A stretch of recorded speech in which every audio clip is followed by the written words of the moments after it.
Nah, bagaimana sih strateginya memasarkan gitu?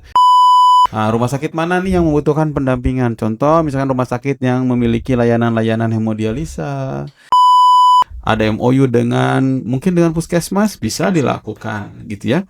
Ah, gitu ya dengan bangunan oke gitu ya, terus kemudian wah ini pas apalagi ngelihat fasilitas TEVA-nya ya, ngelihat. Oke guys, sebelum lanjut nonton, jangan lupa like, comment, subscribe, dan jangan lupa untuk aktifin loncengnya ya, agar kalian dapat notifikasi video terbaru dari kami. Enjoy the video. Halo Giwars. Halo, hari ini kita kedatangan Pak Angga. Nah, Pak Angga ini merupakan salah satu narasumber atau tamu yang hadir ke SMK Galang Insan Mandiri. Nah, Pak Angga ini dari PT Rumah Sehat Keluarga Indonesia atau biasa disingkat RSKI. Boleh sapa-sapa Giwars di luar sana, Pak? Halo Gimans. Halo Giwars. Yang luar biasa. Oke, kita di sini tuh ingin sedikit ngulik-ngulik nih, Pak. Oke. Boleh tahu nggak RSKI itu bergerak di bidang apa, Pak? Oke, RSKI itu bergerak di bidang kesehatan. Dari mulai kesehatan primer, misalkan layanan klinik gitu ya, terus kemudian ada juga di dalamnya juga unit-unit bisnis yang lain.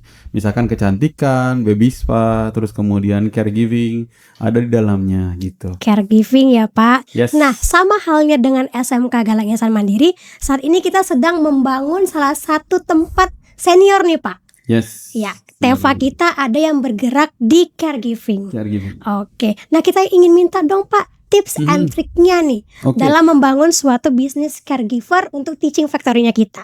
Teaching factory-nya kita. Oke. Pertama saya ucapkan selamat ya untuk sekolah Galang Insan Mandiri ini, karena memang luar biasa. Ini juga salah satu yang sekarang sedang membangun pusat teaching factory gitu ya, dengan keunggulannya yaitu caregiver gitu ya. Nah, pertama saya ucapkan selamat, berarti teman-teman ini nanti dapat berpraktek langsung nih gitu, membuka daycare, dapat praktek langsung home care gitu, mengadakan langsung pendampingan gitu. Nah, bagaimana sih strateginya memasarkan gitu? Pertama, tentunya kita identifikasi dulu mana mitra yang institusi yang mungkin kita bermitra. Misalkan di rumah sakit.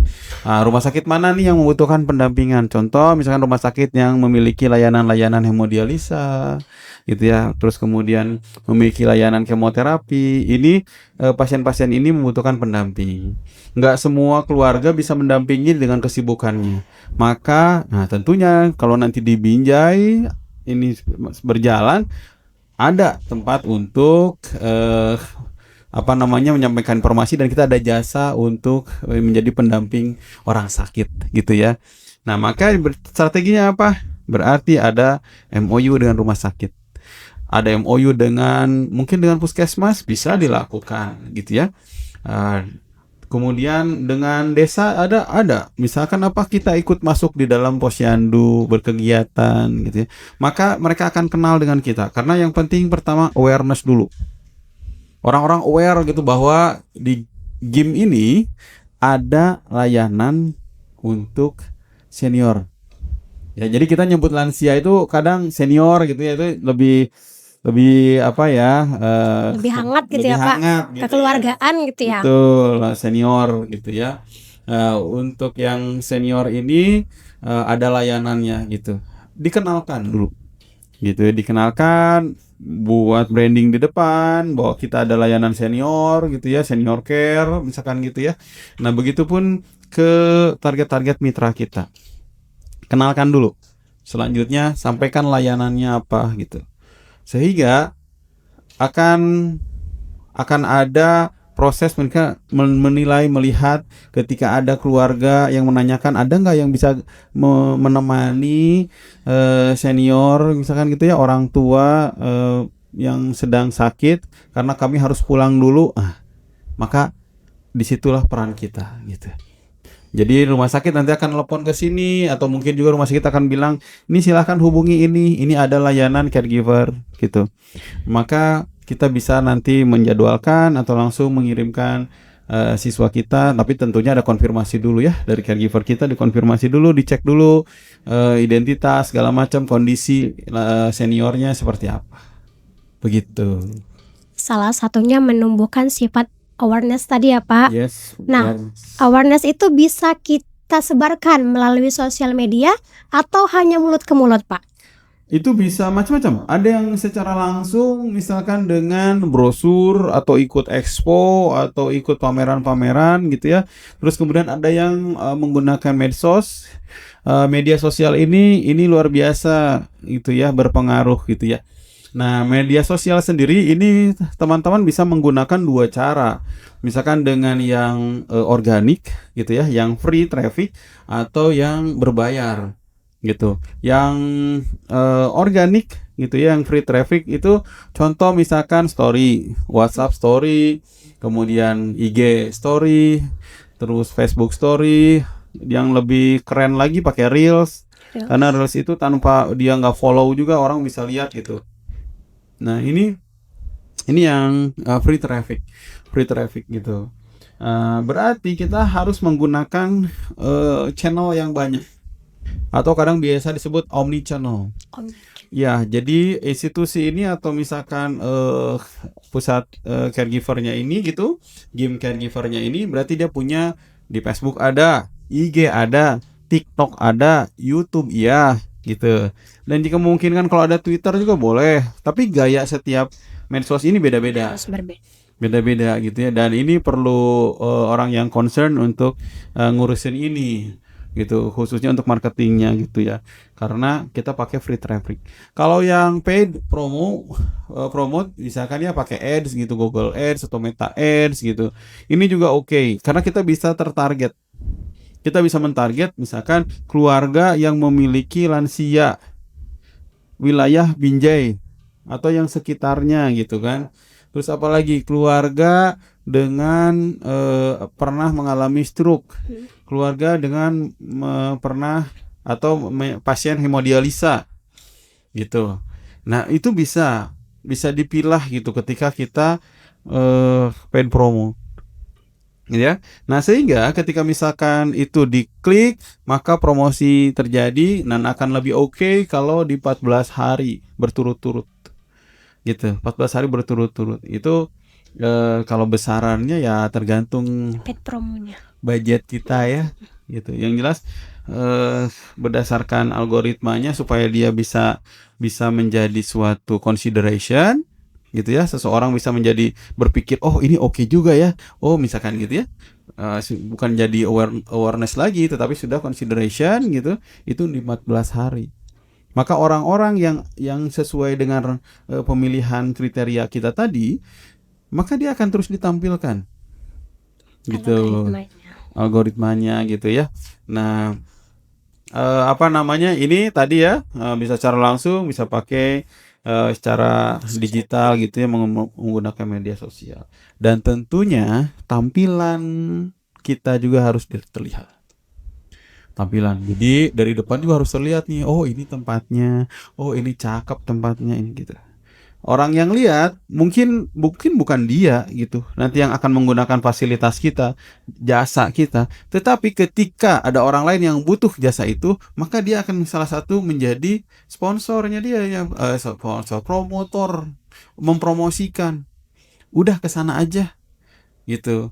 Ini saya lagi nyari caregiver, oh saya pernah lihat gitu ya. Oh di sana di SMK GIM ada, misalkan gitu. Iya ada layanan caregiver, misalkan gitu ya. Seperti halnya lah kayak kita kalau misalkan bolak-balik ke satu tempat terus ada tukang bakso yang kok rame banget nih. Kita belum pernah makan bakso di situ. Tetapi ketika ada teman kita yang nanya pengen beli bakso yang enak di mana, misalkan gitu. Maka kita mungkin saja akan refleks bilang, "Oh, di sana. Di sana saya lihat rame mulu." Kalaupun dia belum pernah ngerasain, kebayang nggak kalau dia udah pernah ngerasain ke situ dan enak, maka dia akan semakin kuat promosinya. Dan ini free promosi. Itu ya strategi-strategi yang harus kita bisa kita jalankan. Nah, berarti kuatkan brandingnya sehingga nempel di image orang-orang bahwa kita punya layanan gitu ya, caregiving gitu ya, dan layanannya bagus, kemudian fasilitasnya oke, gitu. Branding mulai dari tempat, sosial media juga ya Yes. Pak. Sosial baik yang free maupun yang berbayar. Semuanya dilakukan dan rutin posting serta menarik kontennya ya Pak. Betul, itu yang utama. Paling penting. Jangan sampai posting sekarang terus nanti yang keduanya Lebaran Haji, jangan ya. Jadi harus rutin gitu ya. Ya minimal sehari sekali kalau untuk feednya.